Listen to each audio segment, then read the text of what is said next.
wasiirka macdanta iyo tamarta Soomaaliland oo ay weheliyaan mas'uuliyiin ka socotay wasaaraddaasi ayaa maanta kulan la qaatay maamulka gobolka iyo degmada Berbera iyo sidoo kale madaxda deegaanada kala duwan ee ay ka socoto howlaha sahaminta shidaalku ee gobolka Saaxil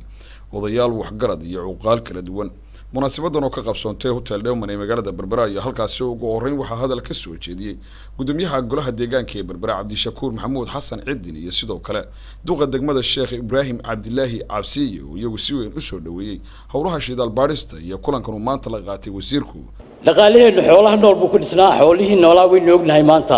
marba marxaladii ay soo marayeen imika waxaad moodaa inay sii yaraanayaan oo ay iska meeshaba ka sii baxayaan haddaynan dhaqaale kala samaysanna halis baynu gelaynaa fikirkii labaad ee aynu helay waxa fikirka maanta wasiirkuna halka uu joogo inaguna aynu halka u joogno mar labaad iyo mar saddexaad Ilaahay subhanahu wa ta'ala ugu mahad celinayna inaynu inteenu ka shaqeynay Ilaahay aanu na tusin dhibaato iyo balatoona na tusin oo si wanaagsan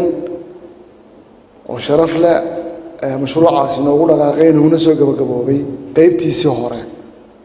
gudoomiyaha gobolka Saaxil Engineer Axmed Cusmaan Xasan iyo sidoo kale saraakiil ka tirsan wasaaradda macdanta iyo tamarta ee Soomaaliland oo halkaas ka hadlay ayaa ka waramay howlaha sahaminta shidaal baarista iyo halka ay waqtigan marayaan iyagoo sheegay deegaano aad u badan la baaray oo dadkii joogay oo maxaa ku dhahay gudoomiyaashii degmada iyo hay'adooyinkii iyo maxaa ku dhahay cuqaashtii xildhibaanadii kala laftoodii ay ahaayeen kuwa runtii u dhabaradaygay in si nabadgeliya oo qurux badan ay hawshaas inoogu soo dhamaato aad iyo aad baan idinku mahad celinaynaa waa guul aynu wada leenahay cuqaal iyo salaadiin kala duwan oo iyaguna shirka ka qayb qaadanayay oo halkaas ka hadlay ayaa sheegay in dhankooda ay si weyn u soo dhaweynayaan mashaariicdan ay xukuumadda Soomaaliland ay wado sidoo kalena ay dawladooda kala shaqeynayaan arrimaha dhinaca shidaal baarista wasiirka wasaaradda macdanta iyo tamarta ee Soomaaliland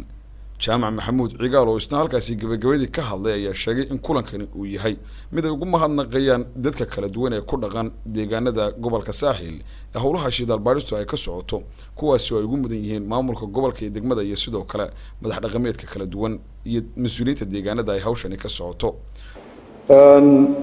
ilaahay baa mahad leh ilaaha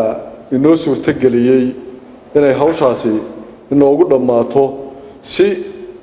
aan wali hore loo arag oo wax lagu faano sidii ninkii wadaadkii halkan ka faanayay waa gartii qodhaya xalada deegaamada laga shaqeeyay maagi mayno cambaarayn mayno laakiin deegaamo ka hawl yaraa degmadan gobolka Saaxil ma jirin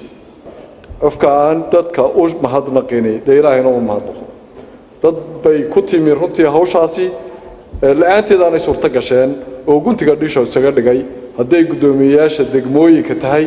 iyo hadii ay uqaasho tahay iyo hadii ay barasaabka tahay iyo hadii ciidanka tahay iyo hadii ay badkidlayeen shacbiga deegaanka tahayba runtii kuwaas sabab u ahaa aad baa u mahadsantihiin waxaan idinku mahadnaqaynaa wax gaar ah cid u sameeyeen ma waxaynu qabsanay way